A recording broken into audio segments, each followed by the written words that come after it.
What's up, Insomniacs? I am your new host, Gaelan. I'm joined by Steven today, and this podcast is about the things that go bump in the night, the stories that will get your mind thinking, your heart thumping, and the best of your curiosity. Produced by Before You Log Off Network. Welcome to Hello, Insomniac.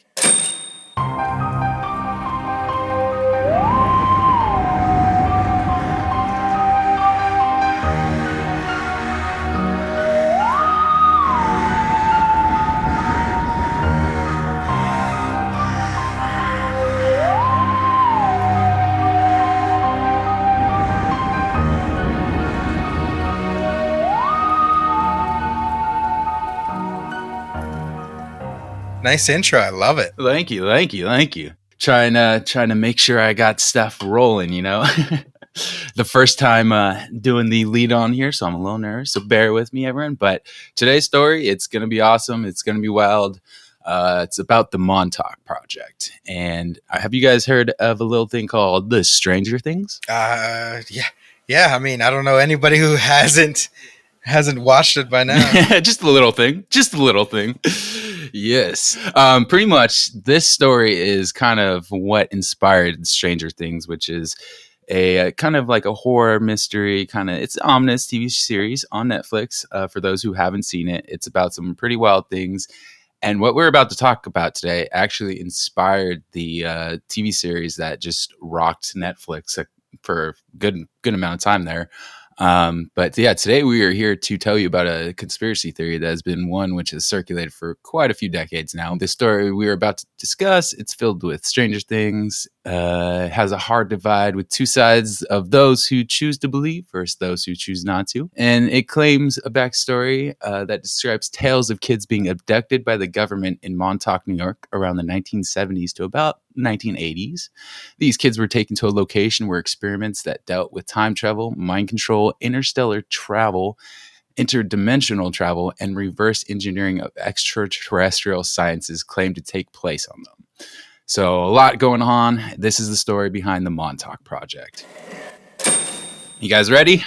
Oh shit! Just that sentence of all that stuff going down, dude. This is gonna be pretty crazy. Yeah, buckle up, guys. It gets wild. I did the research on this one, and as I was researching it, I was just kind of like, "Whoa, what the heck?" This is legit stuff that a lot of people would say yes, this took place, and a lot of people disagree and just feel like it's a story. But I'll leave that for you guys to decide, and let's get into it. Like myself, maybe you are a Netflix binger of some sorts and have seen the popular Netflix show called Stranger Things. It's a well-known TV series that sends viewers on a roller coaster of emotions while diving into all sorts of topics ranging from Dungeons and Dragons. Oof. Gotta love it.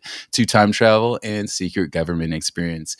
What most don't know, though, is that it was a direct inspiration of the Montauk Project was for this show. And what the audience saw on screen in the Netflix original show, well, it was once found out that it could have possibly taken place, and it was similar to true events that could have potentially happened. And to show you how much of an inspiration that show took from this story that we're talking about, its original writing name for the series was Montauk. It was legit named Montauk. So before it was Stranger Things, they called it Montauk. So that's how much of like an inspiration it is. Yeah, I remember hearing something about that being like its project name or Yeah. It was the writing name for like a number of years, and then they were of course made. Like, yo, you got to change this. You can't have it be Montauk, and so they went with Stranger Things, which we all know of now. You know what it is to be. But let's go back and get some background, location, and start opening the story up a little bit for you guys, and we'll dive into it. It's a lot to go over, so I hope you guys are ready, and let's do it. All right, so we're going to talk background real quick so you guys can understand how this project came to be and kind of what's running and who's running what. So in the mid-1980s, there was the theory spreading around that there may have been more going on at the nearby Air Force Base than originally expected. In a remote area 3 hours away from Manhattan sits an Air Force Base called Camp Hero Air Force Base, which dates back to like the Revolutionary War. So it's pretty old. It's been around. It's had a run. It's seen some stuff, This area is surrounded by 755 acres of thick forest and desolate wetlands. And it's said to have a beautiful 360-degree view of the Atlantic Ocean. So, it's not in like a creepy, weird area or anything. It's like a really beautiful area. And it's surrounded by some great views. So it's actually kind of funny because a lot of people still kind of visit there for tourists and just kind of like, for like YouTubes to adventure, and stuff like that. So this place is still, people still go here today to like check it out. And this place was originally built as a coastal defense installation that held an extensive amount of U.S. artillery, and for this reason was disguised as a small fishing village when it was first built. And after World War II, it was decommissioned, and in the 1950s, ownership was largely transformed to the Air Force. Transferred, to the Air Force, I should say. In the 1960s, equipment was moved inside, and the SAGE radar tower system was installed, which included the 70-ton and 120-foot wide iconic antenna attached to the roof that we can still see today. That's typically most of what people go there to view these days is that crazy antenna, and it's still there, and you can actually go and hang out there and check it out. It's pretty crazy. The system was like the most advanced radar system of the time period. And I guess it operated at a specific frequency, which was, I think, 425 millihertz. And the special thing about that frequency was in particularly interesting is because it's allegedly like the frequency needed to enter human consciousness. And like many locals who deny the secret underground blah blah theory and admit that when that tower was up and operational, like it interfered with TV sets, electronics. It gave people in the surrounding area headaches and nausea and just a whole bunch of all sorts of problems. So it's like something was going on there, and that little thing they got up there, the radar system, it actually had a significant effect on the surrounding area.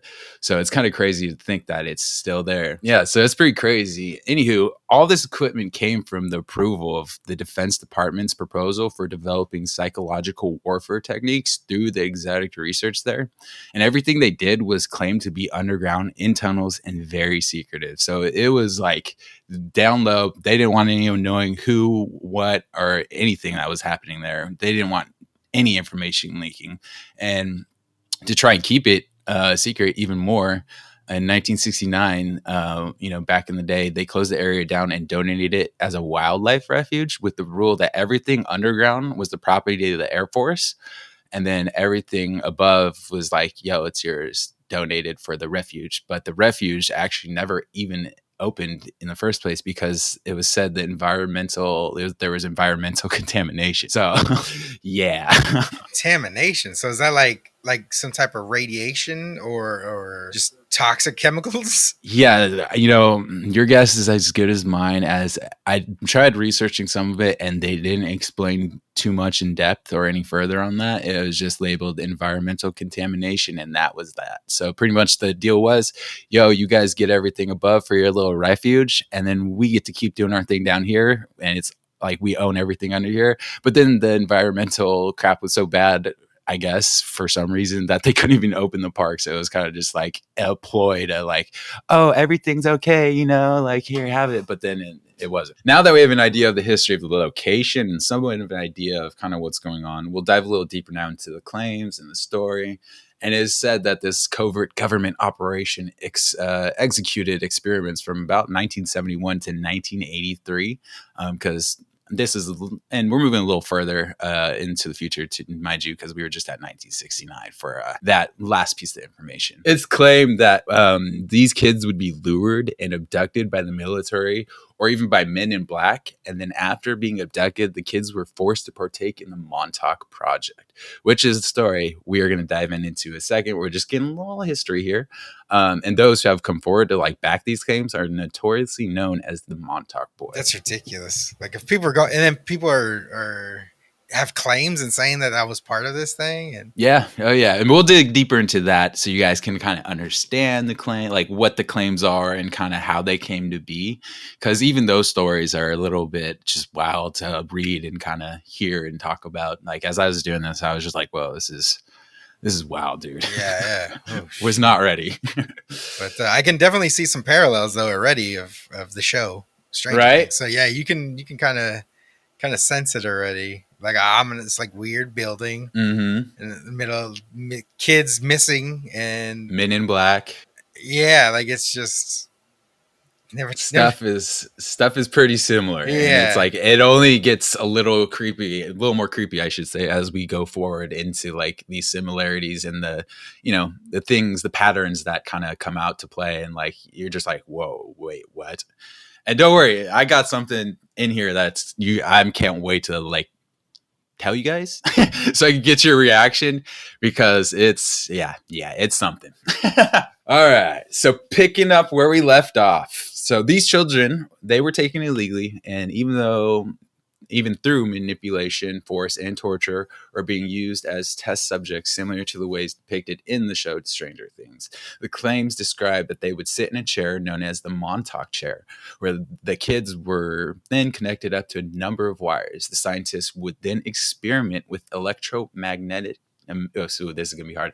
Electromagnetism. Sorry, I butchered that. electromagnetism. Thank you. Yes. There we go. Some of these I may need some help with the words. I cannot talk. I apologize. No worries. You're good. I took speech for 3 years, guys. I hope I'm doing all right. You're doing good. You're good. Awesome. Okay. And they experimented with that with the aim to further the psychic powers of whoever sat in the Montauk chair. There were also claims that they were tortured to inches of their life. Then afterwards, the scientists would rescue them just to remind them that they are their saviors, forming a trust factor with them. Different sources claim different things, but each one said that a kid had a savior. Essentially, yeah, they'd hurt the kids and be like, hold on, save them now. And then they wouldn't die because they'd like on the last leg, stop the beating and then be like, I'm your savior. All right. And then they'd have that like, oh, this person's protecting me in a way, kind of like does that kind of make sense? Yeah, no, that makes a lot of sense because a lot of like and this is unfortunate, but a lot of like domestic violence cases, there's stuff like this, like Yeah. These type of techniques are used in a lot of atrocities, I'll say. Mm-hmm. So I've heard in different cases and things like this of people doing this where they become a child savior, but they're the ones behind the torture and the evil doings. You save them from the pain, and they're like, "That was the worst pain I've went through, and this person saved me. So yeah, I'm gonna just follow this person or listen to what they say because they've saved me before." Yeah, it's just like psychological warfare tactics to kind of program them. Yeah, it's very very mentally abusive, fucked up. Yeah, yes, yeah. Abusive. Yes, it's just fucked up all around in general. It's super sad. And honestly, some of the stuff that I did read about is kind of sad just to think about. Like, wow, these are kids. These are innocent little children not knowing better, and just they're the what they also targeted to for the kids. They kind of went for the easier kids of like parents who are drug addicts, kids who ran away, orphans, kids like that. Those were the main targets, the easy ones that they can just snatch up. That would not have too much of a background of like people who would be like, oh, where'd they go? And sometimes that wasn't the case too. It went both ways. So yeah, some of the other experiments that these kids claim to have experienced and claims that have been made are what could be described as remote viewing. And for those who are sitting there like me when I first read this, not knowing what remote viewing is, I was sitting there like, what? Don't worry, I got you. I did my due diligence. Remote viewing, often referred to as VC, is the practice of seeking impressions about a distant or unseen target, sensing with the mind. This was actually researched by the CIA at one point and is for sure fact. This very experiment can be seen being depicted in Stranger Things as well, when Eleven goes into the dark realm underwater and in a bath. And after the tests were done, the kids weren't needed. They would wipe their minds and get rid of them however they saw fit. There was no special way. It was either just get rid of them, put them back, or sadly get taken care of. And yeah, so it was just really screwed up. And others were lucky if they found their way onward in life with no memories of what took place, at least for a time being, of those post-project adolescent life there. Everything was working for the government, they were getting away with it. And they started messing with space-time continuum and getting deeper into the experiments. and that provided more uncontrollable aspects and outcomes. At one point, things became too risky and too much of a situation that it became out of control. It is claimed that the project ended due to a few things at this point when things were getting a little too risky. And I'm going to spark note the crap out of this section, so bear with me on this, because this part right here could have easily taken like 2 episodes to go through if I went fully into the details. So this is kind of like a breakdown of the 3 things that led, I guess, to the end of what the Montauk Project was said to be. And the first thing, we'll just go straight into the craziest thing here. So the first thing that was kind of like the thing that killed the experiment, essentially, a hairy monster was claimed to have been seen, thought into existence by a child using portals in which they were experimenting with. This incident resulted in a mandatory shutdown happening in order to destroy the creature, with some sources claiming they smashed the machine, others claiming they shut it down at the very last possible second. But if you remember from Stranger Things, that was like the opening scene. Oh shit, yeah, you're right. Oh damn. So the whole thing about Stranger Things, spoilers, is this, this monster, the Demogorgon or whatever, that kind of essentially got thought into existence. And this was like one of the main things for the Montauk Project when they, when you do the research, there's definitely I'll have links and everything for everything. All the stuff I went to, the pages, the cited sources, there we go, from where I took this information. But yeah, essentially, one of the kids thought a hairy monster into existence through a portal via the government's, resources, and it got so out of hand, they barely shut the project down in time. And that was like pretty much the resulting factor for it to be like, okay, time to boop. What do you think about that? It's if you are open to the realm of possibilities and stuff, it's very like okay, I could see our government trying to get into some weird shit and then fucking up and unleashing just the apocalypse. Like everybody jokes about that, but I'm pretty sure there's some people feel that way. Like that's truth. Yeah. Realistically, what happened is there was probably kids thinking they're remote viewing, but they just see Jerry in the future in Montauk. Look at the beach. And it's just Jerry, hasn't got his hair cut in a couple of days. Just a beer in hand. Yeah, just, you know what I mean? That's probably, maybe they did remote view. Maybe that's a thing that I've heard people do. And it's just what is this sexy hairy beast we're looking at here? And then cut to Jerry smiling. I just could picture it now. Oh, is that Jerry? And he just turns around. Hey. Yeah. He bites his lower lip. Mm-hmm. Oh yeah. Yeah. It's just this is the last thing they heard before the system shut down. Exactly. We lost contact. But to me, I'm pretty open to everything. And there's the CIA. Oh God, I'm trying to think. Was it Operation Paperclip or? Oh yeah, I know what you're talking about. They've experimented on humans before. There's documents that prove this stuff. Oh yeah, that they've done a lot of things like this. So this is not far fetched. Yeah, they had I actually talk about this in the wrap up, but it's stuff like these types of experiments aren't too far fetched, as we know of other experiments that were covert and doing kind of similar shady things did take place, like Steven was saying, like MK Ultra, Holmesburg prison experiments, the Phoenix Project, and Project Stargate. It's these things are documented, and it's straight up, it happened. It's a thing. It's documented. So the U.S. definitely, the government for the U.S. definitely has done some stuff, some shady stuff. And then I think it's the 60s, 70s. So cocaine was everywhere.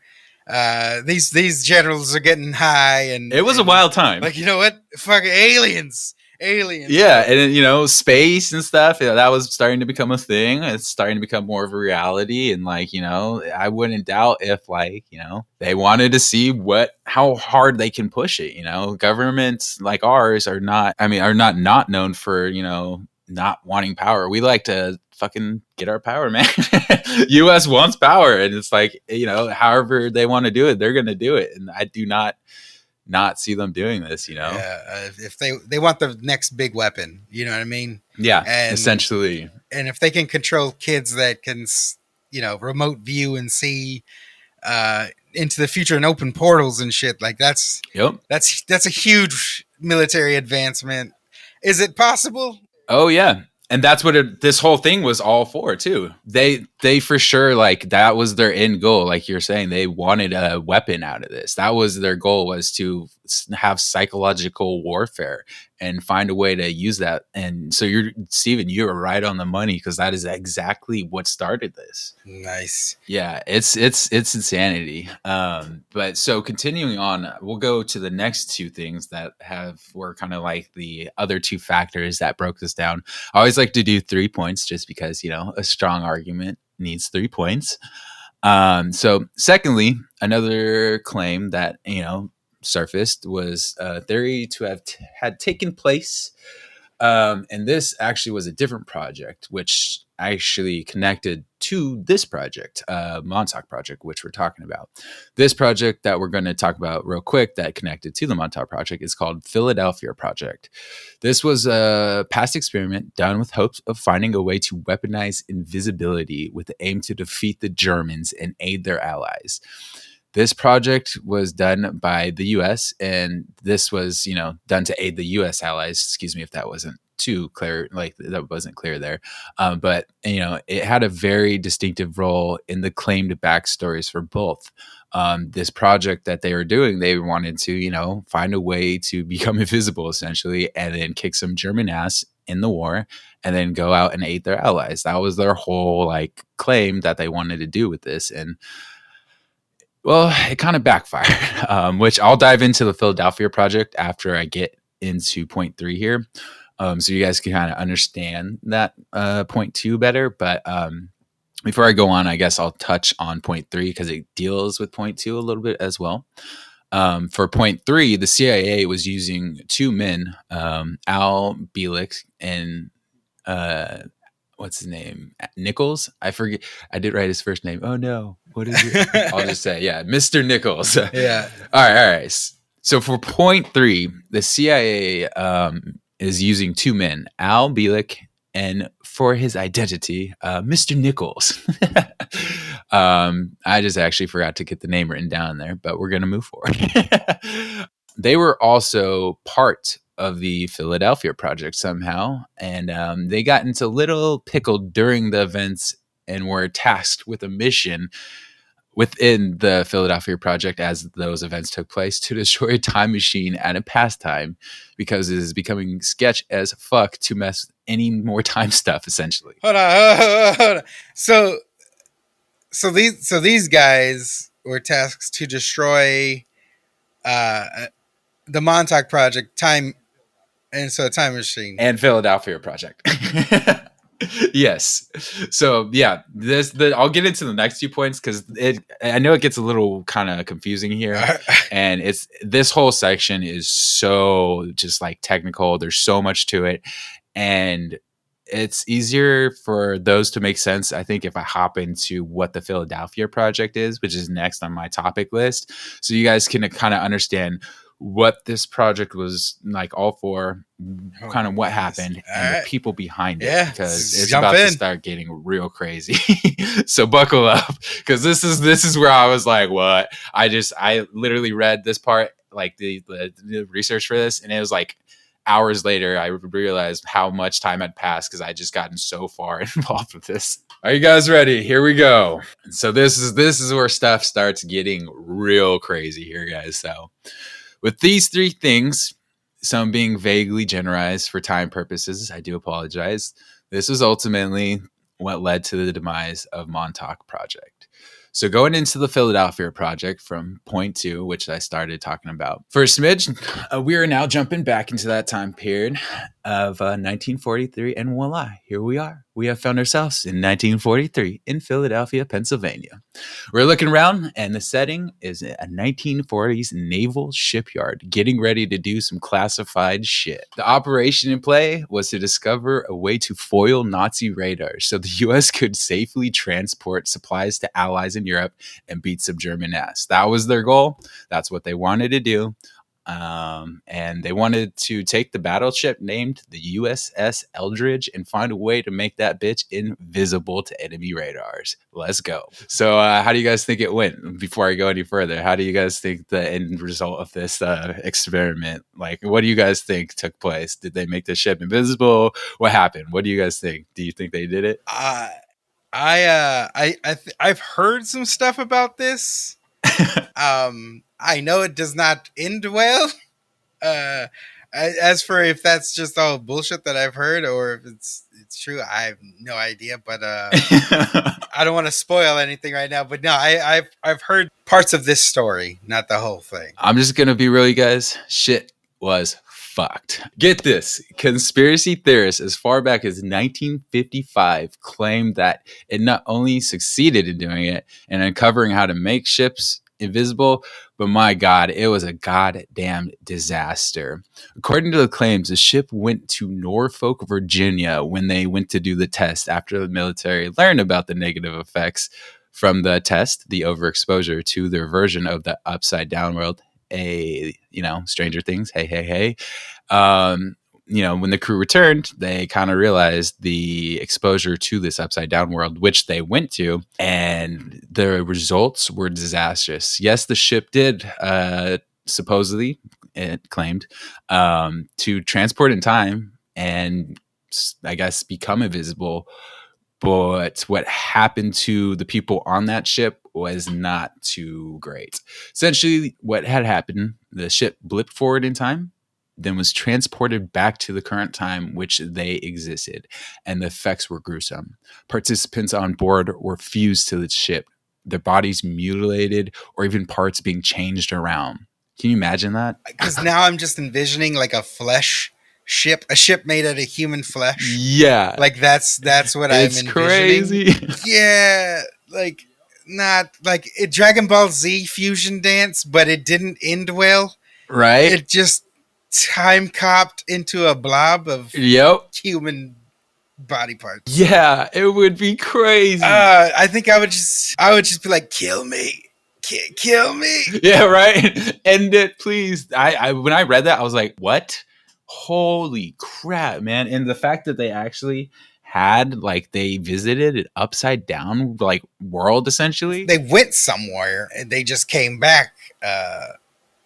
Yeah, on return, it didn't quite work. They were alive. It was just the result of the experiment of them going there and back was, the mutilations and just the gnarliness of the outcome. So the story of this experiment actually inspired a movie. I haven't watched it yet, but I kind of just want to see it just to see it. It's called the Philadelphia Experiment, and it was released in 1984, which actually depicted the events that they were, that was claimed to have unfolded that day on that project. This also, the movie, brought forward repressed memories and overwhelming sense of deja vu for people. And one man in particular was named Al Bielek in 1988. And he claimed he was there on board during the experiment with his brother, Preston B. Nichols, when they were in their 20s. Hey, there's his name. I knew I wrote it in here somewhere. Preston. All right, there it is. He stated, Nikola Tesla engineered the equipment that caused the experiment to happen. He said his memory was wiped because of MK Ultra techniques, and it was done to keep the program secrecy. And from viewing the movie that was released, this brought back memories. So now people are, watching the movies, like this movie, and having these like memories, deep rooted, unprogrammed memories, supposedly come back to the surface, and they're like, "Hey, I was there. I have all these things." And so this is kind of like what kind of domino effects into later on some other stuff, and which we'll get into. But for right now, we're going to still kind of continue with the Philadelphia Project. I will get back to that. But, upon this time travel incident, it is said Preston B. Nichols and Bilo, who at the time had different names, either jumped off or fell off when they landed at the Montauk Project in 1983 and joined up with the base during the experiment of the Philadelphia Project. Of course, the dilemma was they had to be kept away from their current selves in the current time, who in the current realm already befriended each other in 1970s and created the Montauk chair. Hold on. So it's very confusing. So let's tackle this real quick. So they were on the ship. The ship goes forward in time. Yes. Or right. They jumped off the ship. Yes. Or fell off. I like to imagine them just like action jumping. Yeah, but that's my mind. Same. So they jump. They fall off or jump off the boat. Right. Mm-hmm. The boat blips back without them. Yep. They get stuck in the same time period that they already exist in, which is in like 1983. Yeah, in 1983 at the Montauk Project. So they're kept away from themselves, so we don't have a time cop incident. Yep. Where if two of yourselves occupy the same space, exactly. They just blob into gruesome gore. Yep. But they had already befriended themselves? Yes, but they had different names too. So they became friends, or what was it? They were, I forget exactly what it was, but they had some relation. They were brothers when the original experiment took place of the boat, and they had different names. Okay, so that's a little like muddied up. But okay, so theory, just gonna throw this out. What if they didn't jump forward in time? What if they jumped into a parallel timeline? That would clear up the different names issue. So like if I think that's probably what took place. It just said they jumped off the boat, and then this is what they claimed and stated was fact. yeah. Because that is very like weird. Just all around weird. But essentially, yes, they were. Somehow there was a connection in the past and in the future, and they were aboard the ship, and they were also part of the Montauk experiment. When they got trapped into the future at Montauk Project, they had to be kept at the base away from themselves. And so whew, I know it's kind of a lot right now. No, it's I'm following it. I'm just like okay. I don't want to say overwhelming, you know what I mean? But it's a lot going on. Yeah. It's very extensive, which is why when I was reading this, I did my best to kind of piece it all together. But it was just so much information, and like I had to kind of spark note a lot of this to make it work for one episode, because we could easily do like a 2-parter on this, no problem. Yeah, I was about to say, like, if we want Gaelan to go crazy, we're gonna have him do a part 2 on this later on in the future. Just the Philadelphia part. Oh my gosh. Yeah. We could definitely go into like a full episode for the Philadelphia, because we're not far from the end of kind of like the wrap up here, because I tried to brief it up here, and because I know it gets a little heavy, so I'm sorry if you're overwhelmed, listener. I'm trying not to. No, that's awesome, dude. Keep going. My conspiracy theory brain is just like eating all this information up. Love it. So they were friends, and they had to be kept away from the current selves in the base, and the government decided, hey, let's hire these guys to destroy the machine in the past, as shit's getting a little too dangerous. So the legend goes, since everything in the past got destroyed essentially, and due to the monster being manifested that ran rampant in the lab, the project was shut down because they actually did what they were hired to do, which was destroy the past machine and stop messing with time. So they do that, and after the monster happens and everything gets a little hectic, the project finally is shut down. And this kind of leads to some interesting things that happen now. And the two guys who are involved, the Nichols and Bilo, they got screwed over and they had their minds erased and the project disbanded. And the employees were brainwashed as well. So in 1984, they're like, all right, all loose ends are finally tied. We got the guys who, were part of like the main dudes brainwashed. We got anyone who worked there brainwashed. We got all the kids who came in and we did experiments on brainwashed or dead. And this goes dead too for some of the employees as well, which is sad as, they're killing people. It's terrible. That's fucked up shit. It's just fucked up. Everything they did pretty much. And they decided in 1984 to make sure no one can go down into where these projects are said to have taken place. They filled the lower levels of this area with cement in order to destroy and cover up anything left. And it is said it's actually done. It looks like it was done in a hurry because people have gone there to do like tests on the ground and test on kind of the structure to see, what they can find because they use like specific ground like audio devices, I guess, and that can give like projections of what's under there. And people have done that to kind of get a sense of it. And it looks like, from what they can tell, it just looks like it was done in a hurry to cover it up and get the F out of there, essentially. And that's what they did. They got the fork out of there real quick. Jeez. So now we're going to kind of move forward here. And this is kind of what led to a lot of the Montauk Project being in the mainstream, the media, the limelight, and kind of how it got to be where it is now. So in 1992, a book was released and was self-published by Preston B. Nichols and Peter Moon. Nichols being part of the Montauk Project from earlier and all the other stuff. This book is categorized as fiction, so mind you that this is not like it can be found in the fiction section. So just mind that as we continue.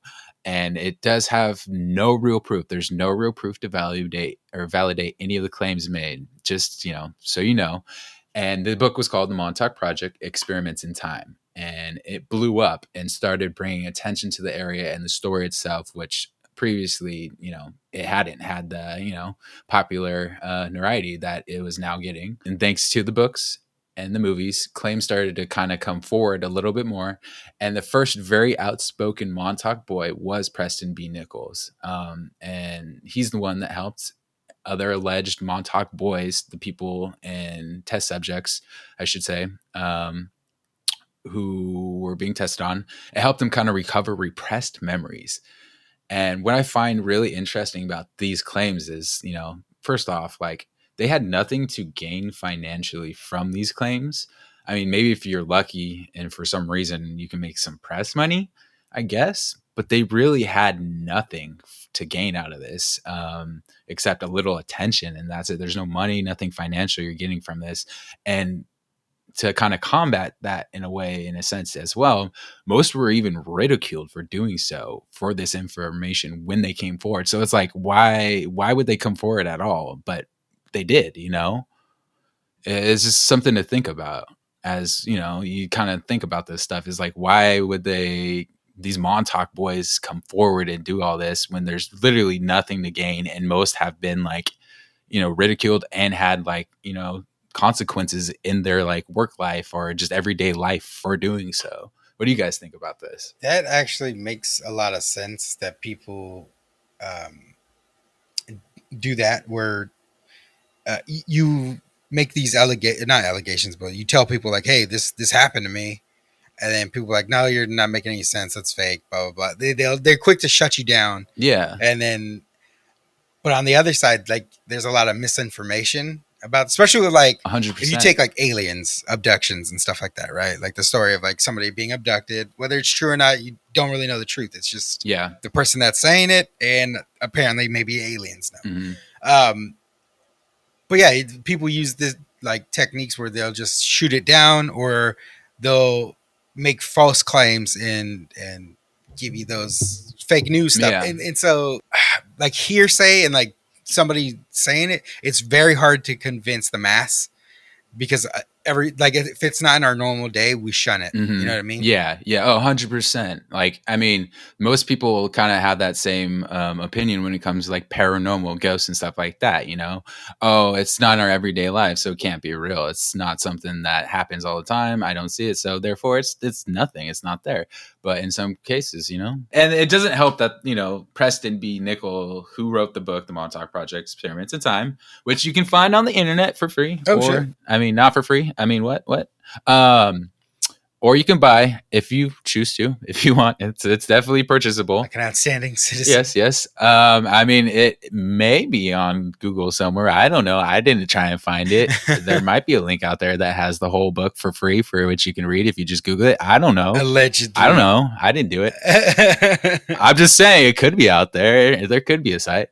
But no, it's like, it also doesn't help that it's, in the fiction section. So, that kind of also goes against the truth and the reality, if there is a reality to these claims. Yeah. And most of what was claimed ended up being inspiration of what we know as Stranger Things is season 1, and then inspired into the next couple of seasons. But season 1 was like the direct hit, and things like the Upside Down world, 11 going into dark realms to listen and see people for government power and benefit and training, conjuring of monsters into this realm, the secret projects these poor children had to endure. It was all inspiration behind the theories and claims that originated from this author, Preston B. Nichols. So, I mean, he kind of pretty much inspired the tale of the Stranger Things. And, for wrapping this up, since we're kind of getting to the end of everything, I know it's a lot to chew on, and we can definitely go into a whole nother episode of this, and I can do some more digging and kind of clarify anything that you guys have, questions or comments about. If you guys do leave questions or comments in our email or our comment sections, wherever you can do so, I will definitely go forth and do more research and clear anything up you guys have. But it's not far-fetched for our government to do experiments like this. As I said earlier, MK Ultra, Holmesburg prison experiments, the Phoenix Project, Project Stargate. We know the government likes to do experiments and is always looking for the next best thing to take advantage of when it comes to power. Of course, the government denies any claim is made in regards to the Montauk Project, but that won't stop people from digging for answers. You know how we are, us conspiracy theorists. We like to get the information one way or another, and we will go down the rabbit hole. At least I know I will. I'm one. And, there are people actually digging for real answers, like Christopher Garantano. Sorry if I butchered your name. He is a filmmaker from New York who grew up in that area. And in 2014, he actually hired geophysicists to analyze the ground beneath the old base, as I was saying earlier, of Camp Hero, which resulted in the evidence of large structures not seen on any official maps. So there's stuff down there, and large structures are still down there. It's just, filled with cement. And when it was operational, it was treated like an Area 51 site where personnel would escort you away if you approached too close on the beach or during the walks you took at night, or like during sunset with your loved ones or family, just to kind of have that nice evening walk. If you got too close to a certain point, they treat you like it was Area 51 with guns and all. And finally, I guess it would be easier to doubt the claims and the stories of Montauk. But we have mysterious creatures who are kind of washing up on shores all around the location and are notoriously described as having a beak on its head with a dog body and somewhat of a tail. And it would have human-like fingers that were skinny and straight and kind of skin-colored in a way. So it's just like there's weird things happening, and all these things and these creatures that are so eerie, to say the least. Is it a coincidence, like just to happen that they appear here or near where the theories are home to? It's just like, with all this being said, what do you, the listener, think? Some claim that experiments never even stopped. They just moved the testing facilities throughout the rest of Rhode Island. Some people think that due to the book's outlandish claims, it's just unbelievable and dismiss the idea entirely. I mean, big hair monsters imagined into real life does seem a little out there, and teleporting a ship in, broad daylight does too. Is it the government who has deep secrets along with those memories? Even Bill Clinton, when he was president, he gave a speech in 1992 about illegal and unconstitutional testing that had taken place. So there is some truth here. What do you guys think? I will also have the link for that speech that Bill Clinton gave about, because he legit said like, hey, we tested on kids. I'm sorry. It was messed up. Essentially, that was like the whole speech, but in a precedent manner. So what do you guys think? This is kind of like my wrap up here. This is the end of the thing. Well, what's your thoughts on all this? What's your opinion on all this? I wouldn't doubt that there are like hidden facilities that our government has. Well, there's stories behind, like MK Ultra is a big thing that is documented and known that to have happened. Yeah. So these, like there's even stuff of like CIA testing like LSD in crowds in like New York City, and like this stuff is documented. Yeah. And so this stuff makes sense to me. Like as for like monsters and things like that, like there's some room to kind of play if you're into those type of things. Like I'm a big cryptid person. I've heard of the Montauk monster before. So this, because like, all right, so have you ever seen Us?